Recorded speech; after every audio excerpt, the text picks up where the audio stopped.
Hey, everybody, and welcome back to Inside the Force with Hannah Burr. Hello. Hello, Hannah. How are you? I'm good. It was a long day today. I'm sweaty. We were outside all day. It was hot today. It was humid today. Yeah. Oy. But doing great. Doing great. Ready to talk Star Wars. What about you? How are you doing? Doing good. Doing good. Yeah, it's a little bit. It's been a little tired. A little exhausting a little bit with the kids back in school and all that. I lost a couple hours of sleep every night because I have to get them to school. But hey, that's the life we live, right? Yep, indeed. Well, we are back together doing this. Martin kind of stood in for you for a little bit, but you did come back our last episode when we talked about James Earl Jones, which was very important for all of us to express our condolences and our thoughts and everything like that for a genuine legend in acting and in Star Wars. A couple of you have expressed your interest and your thoughts on Line 2. So, it's just still kind of getting over that pretty strong. And of course, Lucasfilm's done a good job of acknowledging that and spreading that word. So, but first off, too, thanks to our patrons as always, and a happy anniversary to Darth S&M, who's been with us for a year now. Yes. Happy anniversary. Thanks, Darth. I got your information now. I'm going to put together some stuff for you for being a patron for a year. That's greatly appreciated. Not just you too, and everybody that's involved. It's so generous, and we really appreciate it. We do. Thank you. Thank you. Thank you. Yes.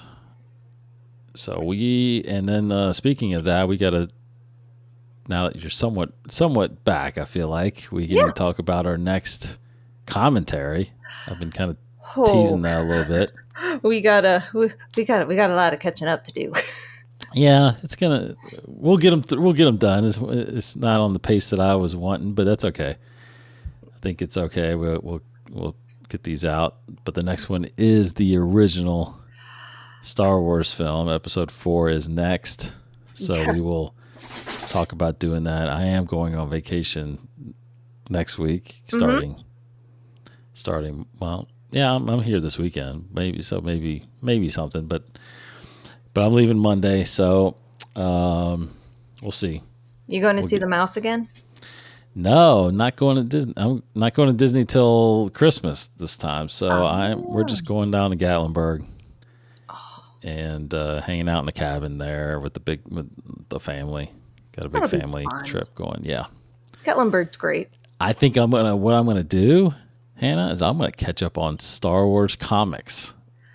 Yes, we both need to do that. Because I'm going to be kind of just stuck in a cabin probably. Because, it looks like the hurricane rain is going to be coming up a little bit next week. So I think it's going to be raining and I'm just going to be stuck in a cabin. And I'm just going to bring some comics on my iPad and I'm just going to read. Do that too, but also go to Ripley's Aquarium while you're there. Yeah, we'll do a Dollywood day. If it's not too bad, but it's like, but this is really just a relaxing because going to Disney, you don't really relax. No, I mean it's like you're walking all day long. You're riding rides. Here's the thing: like you can relax at Disney, it is possible, but it's too expensive to relax. Exactly. That's for like the elite, the people who make $1 million+ per year. Yeah. Who can afford to do that. Yeah, no. I get every dollar's worth. Every penny's worth. As Jim Gaffigan once said, I hope you have a good time. It was either this or send you to college. Yeah. That's good. That's real good. So as everybody knows, I'm sorry, I got to add one what? more thing. Yeah. One time we were in Disney and we walked by this family and this poor kid, it was 2 o'clock in the afternoon. So, it's the hottest time of the day in the Florida heat. And the kid was just crying in his stroller. He was tired. And the father goes, "We paid a lot of money for this trip, so you're going to have a good time." Yeah, I mean,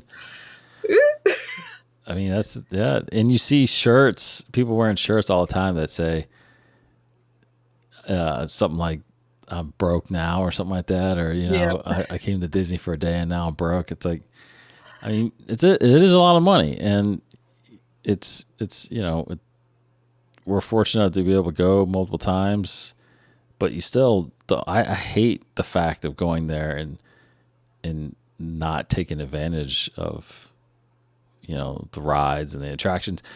I mean, last time we went, this summer, Brooke and I both, because we went on the ship first and then we went to the parks for a couple of days, and we got sick from the ship a little bit. And I mean, that half day when I went back and like just slept it off, I mean, I hated it because I was like, man, I'm missing out. I'm kind of throwing money away. But anyway, not gonna do that in Gatlinburg. This is a cheap week, and I'm just gonna sit and read comics. So Perfect weather to do so. yeah, I'm gonna catch up on definitely the Star Wars line and the Vader line. I'm gonna try to get through those because those are coming to an end here soon. Okay, so as everybody knows, we're not getting another series until December 3rd, which is Skeleton Crew, and that will be premiering 2 episodes that day. So we still got 2.5 months till we actually get some Star Wars content, and it's been fairly quiet. I mean, there are some news topics that I've found that we'll talk about a little bit, but right now it's waiting for Skeleton Crew, and hopefully seeing what's next coming. There's definitely movies getting worked on right now. The Mandalorian, Grogu, Rey's movie, the new Jedi Order movie is in the works still. So also, I guess Steve Levy, who did, or Sean Levy, I'm sorry, not Steve Levy, Sean Levy, who directed the Deadpool movies. Apparently, he's working on a Star Wars film, right? So there's stuff in the works. Just might have to wait till Celebration, which is next April, to actually hear some of that. But we'll see. Mm-hmm. One of the first bits. So I had some. We missed doing a show last week, so I had some notes already from last week. So this is kind of older news, but we had talked about this whole time these rumors about Keanu Reeves being in the Acolyte possibly, but that didn't happen. Right. I mean, there's rumors that he was possibly going to play Master Soul. So anyway, apparently that rumor kind of made it to an interview, and he had said that actually he is definitely open to be in Star Wars. So I think that's something like that happens. You almost feel like it's going to happen eventually, right? Oh, indeed. Especially when he does all of his own stunts. Like, could you imagine him doing a lightsaber fight? No, I mean that's why it's crazy to think about him being Master Saul, know, and we got what we got, but Keanu in that would have been pretty crazy. Indeed. Another acting announcement that, again, it's not been official from Lucasfilm, but it's been in the trades, is that Sigourney Weaver is in The Mandalorian and Grogu. I did not hear this one. Yeah. Interesting. Apparently she has been cast in that movie. I'm down for that. Of course. Sigourney's great. That would be great. Yeah. Okay. Big fan of Sigourney. I mean, I know a lot of people think of her in Alien. I was just thinking, so she's going back into outer space. I know, right? I don't think of that first because it took me a long time until I saw Alien for the first time. I still haven't seen it. You haven't seen the first Alien? Oh wow, yeah. And of course, she was in Aliens. No, I don't think she was. Yeah, she was in Aliens, and then she was in Aliens 2, Aliens 3. But she was the alien queen for a while, right? Right. But I absolutely, the first thing that comes to mind is Ghostbusters for me. Like, that's like, interesting. oh yeah, that's because I watched Ghostbusters all the time whenever I was young in the 80s. That was like the big movie with, Bill Murray. I mean, their dynamic was incredible. So yeah. For me, the first movie that comes to mind is Silence of the Lambs. Sigourney Weaver is in Silence of the Lambs? Did I just mix up my actresses? Yeah, that's Jodie Foster. Oh, Jodie Foster. I think it'd be really cool for Jodie Foster. I get those two confused all the time. Jodie's great, actually. Jodie's great. She doesn't really do much anymore, I feel like, but that would be great for her to be in Star Wars. I get those two confused all the time. I don't know why. Yeah. I'm not good with names. Let's just leave it at Sigourney's in Avatar as well. That is Sigourney. Okay. Yeah. Because I thought that was okay. That, as I told you, I get my actors confused all the time. All right. That's so, all right. I wasn't a fan of the Avatar movie, though. Yeah, I mean, it's I respect it for the boundaries that it broke for cinema. Yeah, it's it is what it is. Wait, okay. There's one. I'm trying. She was in. Do you remember? Did you ever see Galaxy Quest? I think it was called Galaxy Quest. I did not see Galaxy Quest. It's kind of like a parody almost of Star Trek, but she was really good in that. Tim Allen was in that. Yeah, I did see. I now know what movie. I never saw it, but I saw trailers for it. I know what you're talking about now. Yeah. What is the movie I'm thinking of? There's one movie that there was one movie I saw her in that I thought she did a really great job, but I can't remember. Well, she's great. She's great. Yeah, she's amazing. She's going to be a Mandalorian somehow. Not sure what role. Obviously, like I said, Lucasfilm hasn't fully announced that yet, but that will be coming. Oh, speaking of Disney fans, in WALL-E, she was the ship's computer voice. She was. That's right. Yeah. So. Oh, she was also in Holes. That's what I think of. Holes. Okay. I don't know if I've ever seen that movie. That was a while ago too, right? That was that was a 90s movie. Yeah. It was early 2000s. Early 2000s, yeah. I'm tired, Grandpa. That's too darn bad. Good movie. Anyway. And then some other pieces of news I thought was interesting that I saw. Another one about Cal Kestis. Yes. Who everybody knows is from Jedi Fallen Order. Apparently, they are talking about him making the jump to live action somehow. Oh, it is about time. Yeah. Yes. Come on. So Cameron Monaghan, who plays Cal Kestis, obviously they used his likeness, so he is Cal Kestis. He would be the one that would make that jump. But he talk about fantastic actors. He's a fantastic actor. He's absolutely amazing. Wasn't he in once again, I get my actors mixed up, so forgive me. But wasn't he in The Giver? I don't know if I saw The Giver, but I think that is correct. Yeah. Great movie adaptation of a book. I do want to throw that one out there, but he is a fantastic actor. I think one of the greatest Star Wars adjacent commercials out there is him and Mark Hamill. Yes. Yes, that's true. Yeah, I remember him first he was in the Gotham TV show. Yes. as the Joker. He ended up being the Joker. They didn't characterize him as the Joker at first, but he was this kind of crazy villain.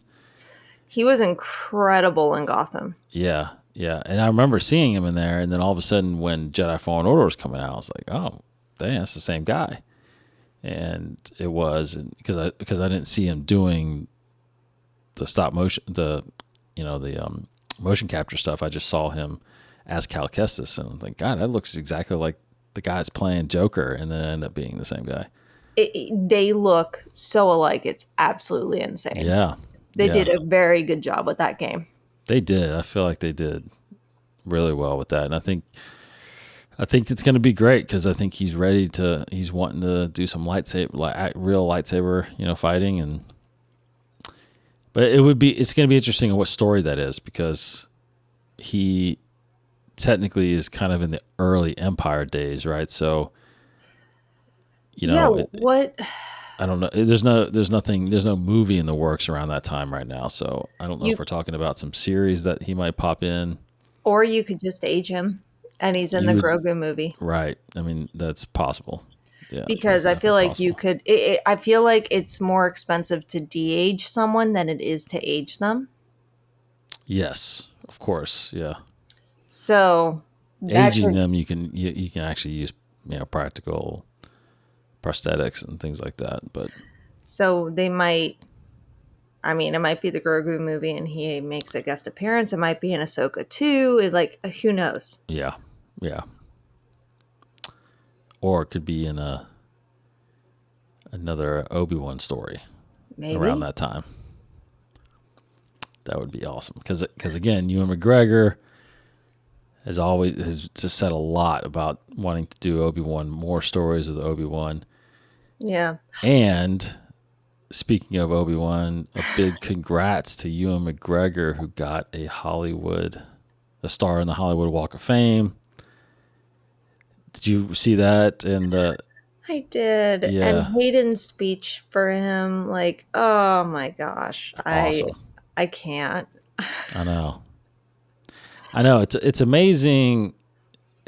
I mean, it's so amazing to see how far those guys have come together.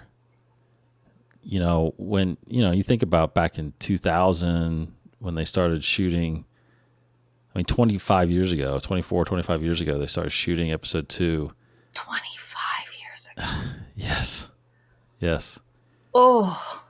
They started shooting that, and Hayden was I think he was 19 or 20 years old or something like that, maybe.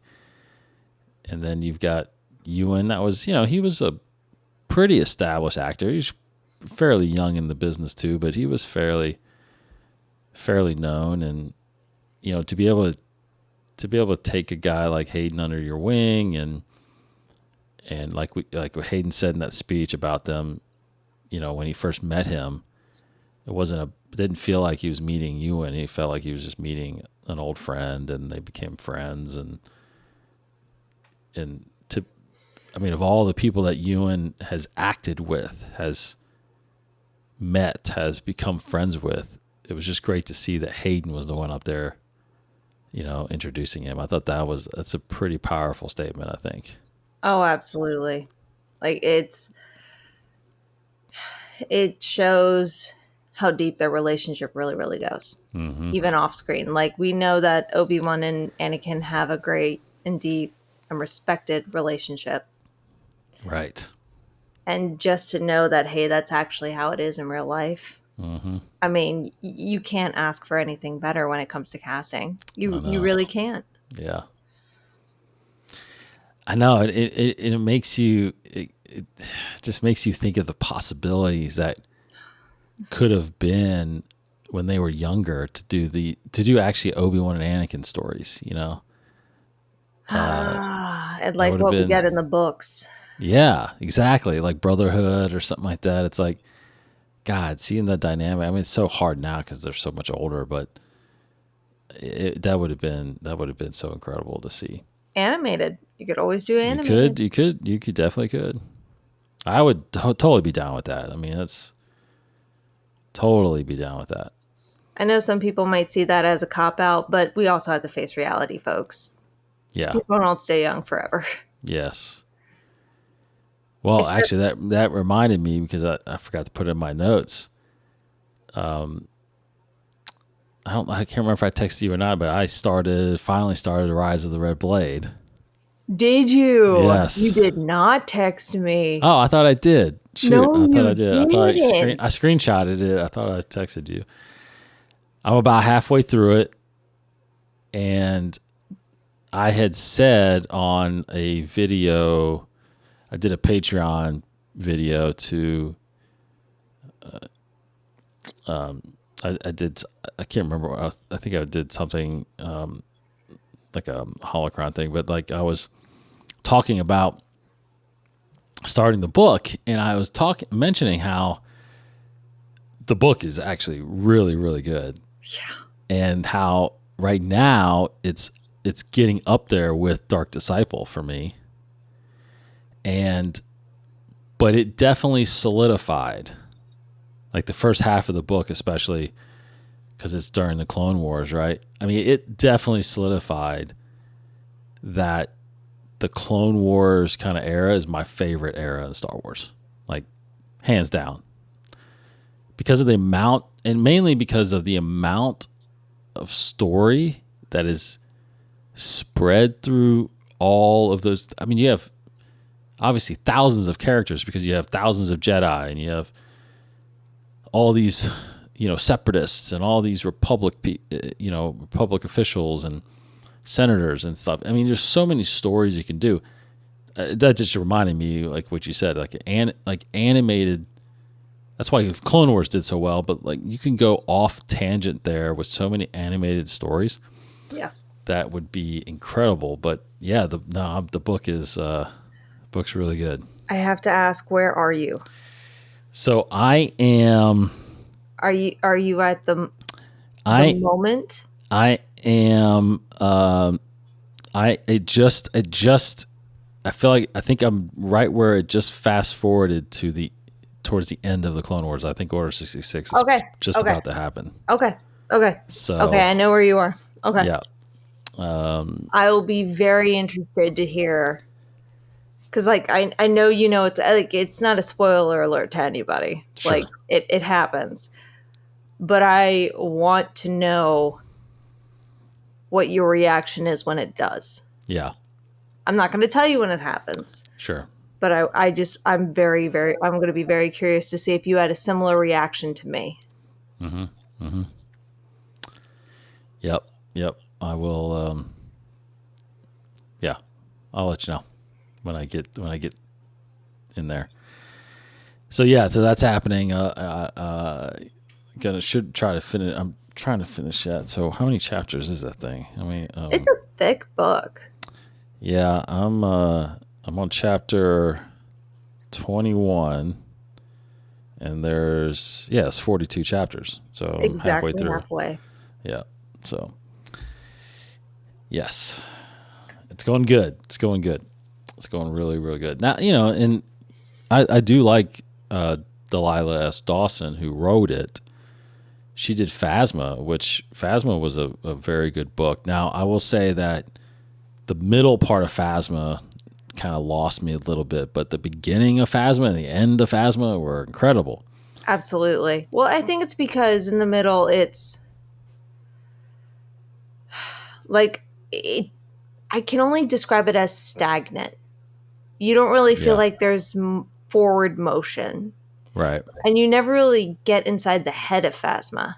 It's always from another perspective. So that always makes it a little more difficult. Yeah, true. That's true. So I think that's part of it. Yeah. And I'm sure authors are told, hey, this is what you need to do. These are the story beats, go. Or they say, hey, here are the story beats. I'm sure there are a lot of conversations going on. So very similar to when we watch a movie that's Star Wars and we don't necessarily like it. We don't really hate on it. We still say, yeah, that's art. That's someone's baby. It doesn't resonate with us. Yeah. I think that's the same way with the books too. Yeah. I think that's true. Yeah. Because I can't imagine being an author and being told, hey, you have to write it like this. or hey, these are the story beats you need to have. The other part of it is, as an author, you're like, oh, cool. How do I get from A to B to C? Right. Yeah. I don't know what that process is like. I'm completely speculating, but I assume due to continuity and such, Oh, totally. that probably happens. Yeah. Yeah. They're allowed to do certain things, and certain things they're not. And yeah, you do have to write around that. But no, it's been fascinating so far. Yeah. And again, speaking about Obi-Wan and Anakin, there was an announcement of a new audiobook only. It's not going to be a novel, but it is an audiobook only. A story of Anakin and Obi-Wan. Okay. Do we know when it takes place? It's called Padawan's Pride, and it takes place 3 years after episode 1. Interesting. So we're talking about a young Anakin and a 3-year into Jedi Knight of his career. So I'll give you the kind of description here that they've. So Jedi Knight Obi-Wan Kenobi and his Padawan Anakin Skywalker star in a thrilling galactic adventure set 3 years after the events of the Phantom Menace. When a Republic spy goes missing on the moons of Varl, the Jedi Council asks Obi-Wan and Anakin to infiltrate an underground pod racing circuit run by a crime boss believed to be holding the spy prisoner. With Anakin posing as a hotshot racer and Obi-Wan as his attendant, tensions between the two threaten to run even higher than usual. But when Obi-Wan is forced to leave Varl, Anakin is on his own as he faces a series of increasingly treacherous races that will determine his fate and that of the spy. Master and apprentice must use all their Jedi skills in this action-packed tale of cutthroat competition, deadly deception, and ultimately what it means to be a Padawan. Okay. There you go. So you were reading, so you didn't see my facial reaction. Oh, I didn't. I was literally about to ask, is this going to be inspired by a book that's no longer canon about how Anakin goes as a Padawan, decides to like go into street racing, illegal street racing, and it's a book that's no longer canon, and it's actually Zach, my husband's. It's one of his favorite non-canon books, describing the relationship between Anakin. They do several of those books, didn't they? Back after episode 1 came out. Yeah, before they were like, hey, this is canon, this is not. They did. But one of those books, I was listening to it, and when you were reading that, I'm like, oh my gosh, is this inspired by those books? Interesting. Now, I only listened to like the first handful of chapters. But yeah, sorry, I was freaking out because I'm very, very, very, very, very, very happy that it's going down that path. Yeah, agreed. Great. Yeah, that's cool. Yeah, but and thankfully we listen to audiobooks, so this is only on Audible, and it is going to be released. Does it say when it's going to be released? I don't think it doesn't give a date yet for release. Okay. So.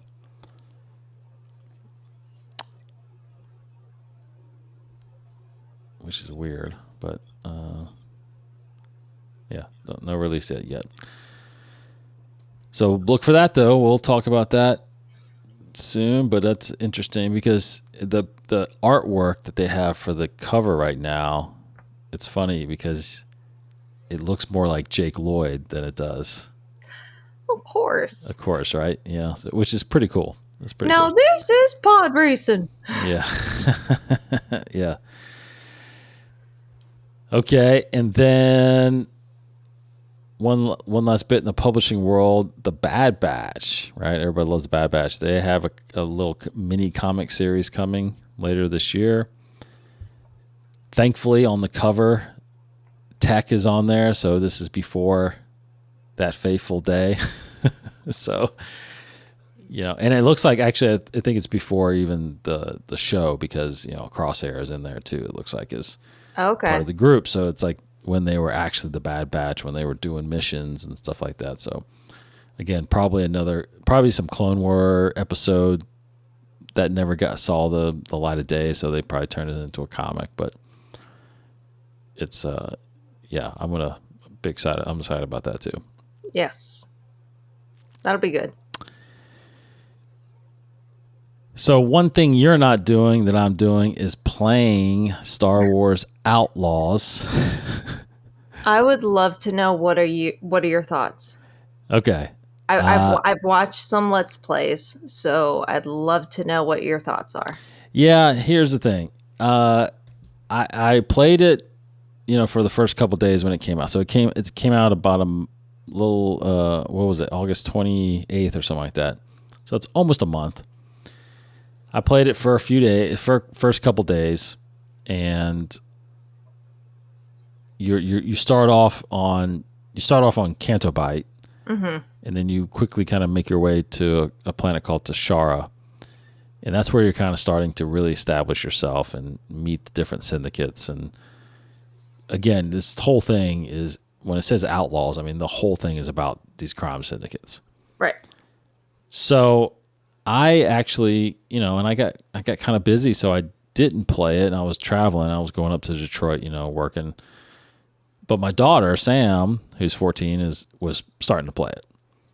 And so I started for the next few weeks, actually. I started just sitting there watching her play because she was really into it. She was going around and jumping around and going to different planets and exploring and doing missions. And so I was just thrilled to watch her enjoy it.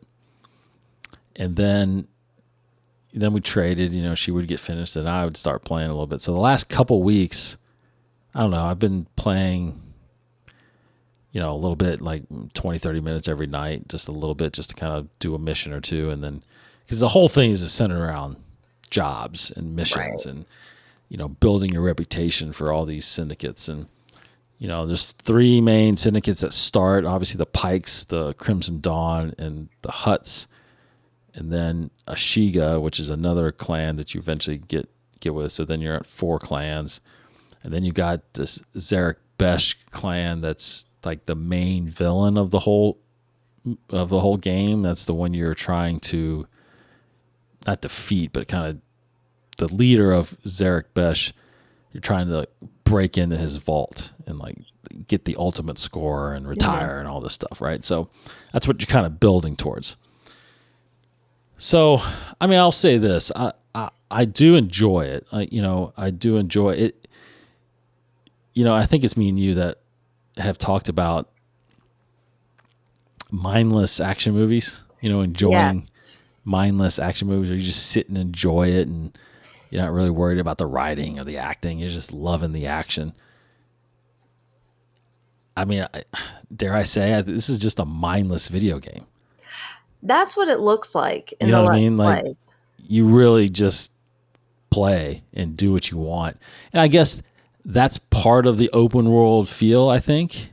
I'm starting to understand that a little bit, because I think I was telling Martin on this. I'm like, I do feel like it's not open world in a sense, because I feel restricted still in certain spots. Yeah, I think we all talked about this during the James Earl Jones. Yeah, we might have. Right. Like, we touched on it a bit, but that's my thing, is that what is that line of open world? Where does that line exist? Yeah, because a game is restrictive, right? You can't. It's got a limited size of capacity, Yeah. So there is limitations to it. There is, and for example, in Dark Souls, you could wander into a high level area and not know it until you're killed in one hit. Mm-hmm. So, like, in theory, that is open world, because there are people who do speed runs who are like, yep, boom, boom, boom, boom, done.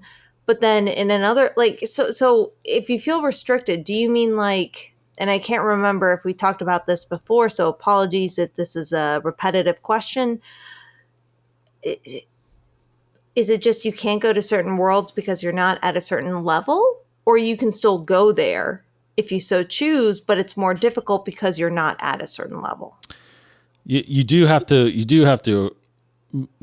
acquire things and You can get to certain places before you go. So when you leave Canto Bight and you get to Tashara, you crash land on Tashara.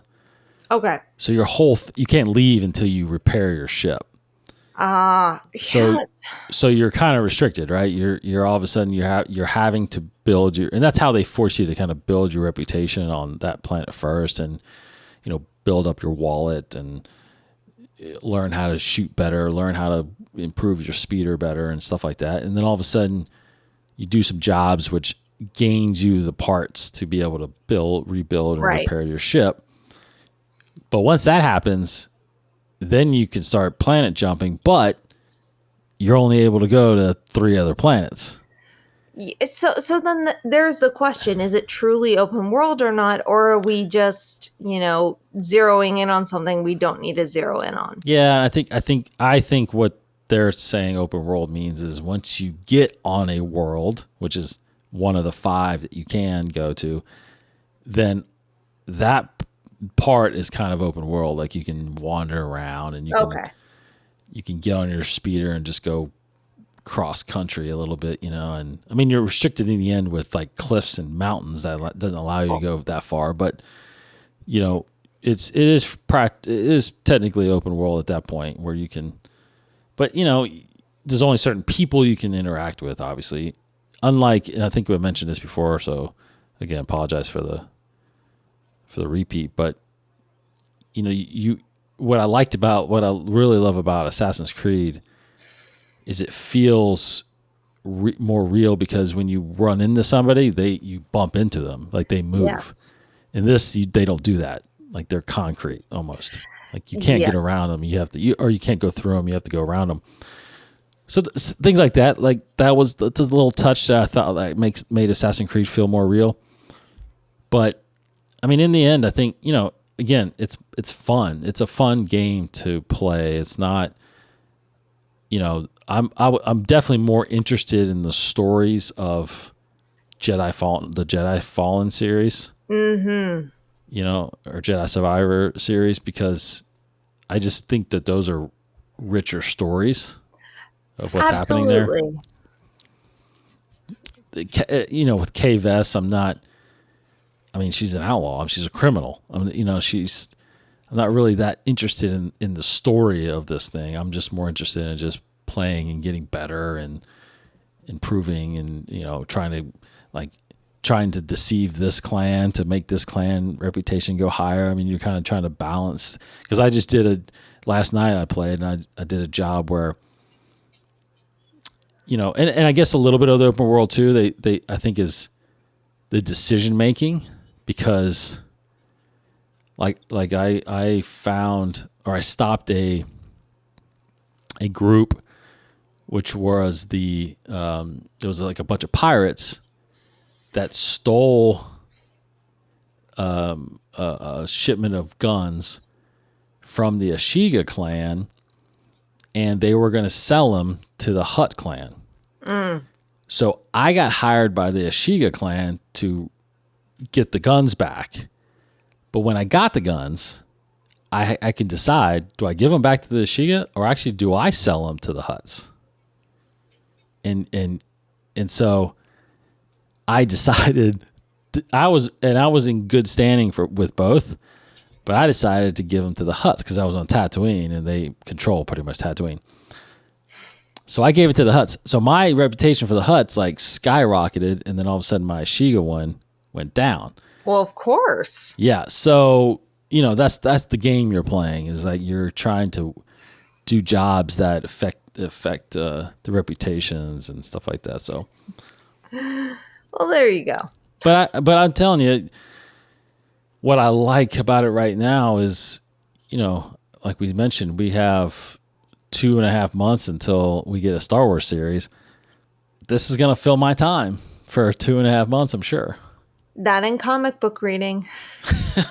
Right. Yeah, which is hard to do normal time. Oh, seriously. Vacation, but I'm so behind on reading.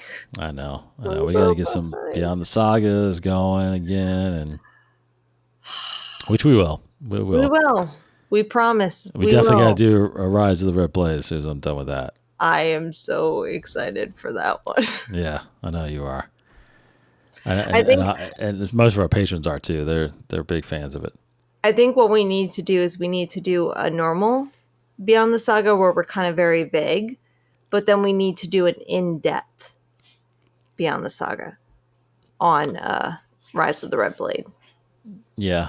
Because there's a lot of... we can do it on this show more so, I think. Yeah, definitely on this show because there's so much more. You're not there yet. And everybody else who's read the book knows what I'm talking about.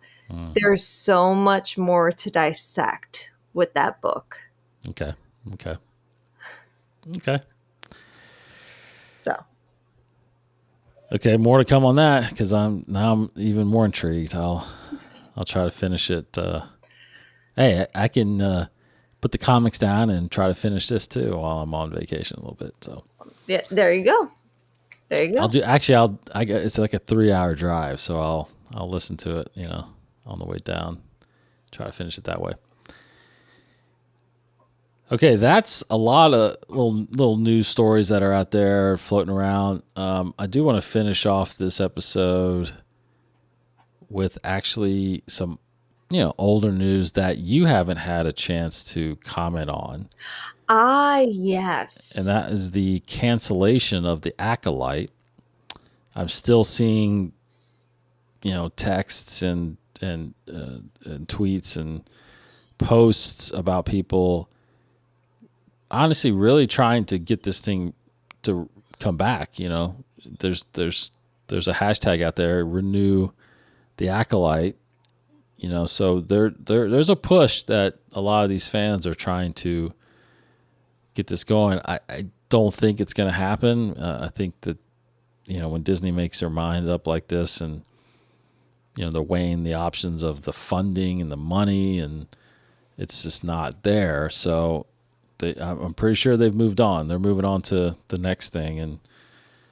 But ultimately, Hannah, we were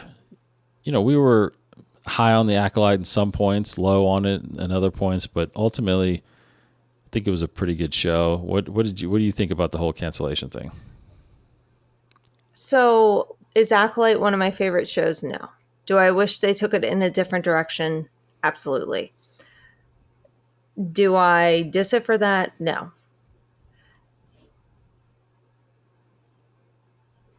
I understand why they made the choice they did, but I'm not happy about it. I feel like this could have gone, and it was starting to go so much deeper into the Sith side. Mm-hmm. And I think in season 2, we would have gotten that.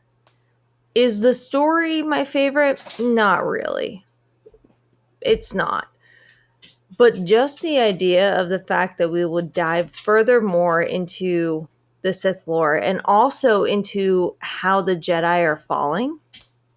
It's the fact that we ended on a note where they're like, hey, we're going to just deceive everyone. Holy smokes. So that's my reaction. My reaction is very mixed. I understand it. We're in the business. Yeah. We get it. There's a reason why they chose to cancel it. Pretty obvious. But I wish they didn't. Because I think season 2 would have been better than season 1. Because we really would have seen the Jedi fall. And we would have seen how the Sith thrive. Mm-hmm. Mm-hmm. And I know there's a lot to say and oh yeah, you can hope for that, but you hoped for that in Acolyte season 1 and look what we got. Okay, sure. But more doors are open. And we also now know that Darth Plagueis in his OG form exists. Right. I wasn't surprised, but I was surprised when they canceled season 2. And I'm disappointed that they did. Once again, Acolyte, not my favorite show, But there were so many gems in it, and it showed potential. I think that's the thing, is that it showed potential. It showed towards the end where it was going. And I think that's where we all wanted it to go in season 1. Yeah. So that's my reaction. I get it. I do. But I'm not happy about it. Right. And would you be satisfied or less satisfied if they did tell the story but in a different medium? It once again goes back to the fact of how I am not a fan of the fact that Disney tries to fill in holes with other mediums. I think that's a cop-out. I think it's them trying to, do a CYA. Yeah. But I want to know what's happening. I like to end on that type of cliffhanger. Are you serious? Like, they were really truly betting on a second season. Oh, yeah. And I know in general you are supposed to do that.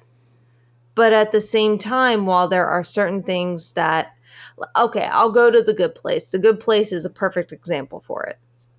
Because at the end of season 1, spoiler, skip ahead 15 seconds. If you haven't seen The Good Place, they find out they're in hell. They're in the bad place. And that's basically how the season ends. So there are loose ends of like, well, where do they go from here? But at the same time, there's like a finality to it. This is how it ends. And that's brilliant writing, where you're able to allow some loose ends to exist so you can continue to a second season, but you close all the doors that need to be closed for a first season. And there are a lot of shows that are like that. I even think The Office is like that in season 1. Like, they could end it at the end of season 1 and it'd be fine. I don't feel like they did that with Acolyte, and that's why there's this huge mix of emotions. Yeah. Yeah, no, that's true. I think that's true. I definitely think they banked on a second season, and I there is a book coming out, in May of next year. I mean, it's a little ways away, but it's called Wayseeker, and it's more centered around Vernestra and Indira. So it does, come out years before. I think it's like 10 years before. Yeah. So it's not really, that story that we're waiting on or we're looking for. So I think we're just craving, and it's this weird cycle, because I know when I was in news, and I was producing and writing newscasts, viewers would say, hey, we want more positive stories. We want more fluff stories. We want more, hey, look at this 30-pound cat that's looking to lose weight, so it's swimming in a pool. Ain't that funny and cute?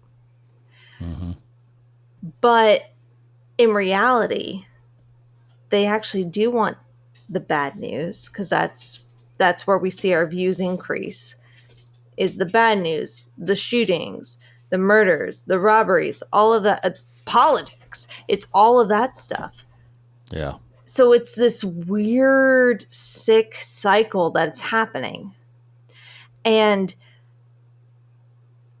I wonder if that's what's starting to happen with Star Wars viewers. In the sense of, we want to learn more about the dark side of the Force, but as soon as we do, and as soon as we see the flaws in the Jedi, we're like, oh, no, we don't want that.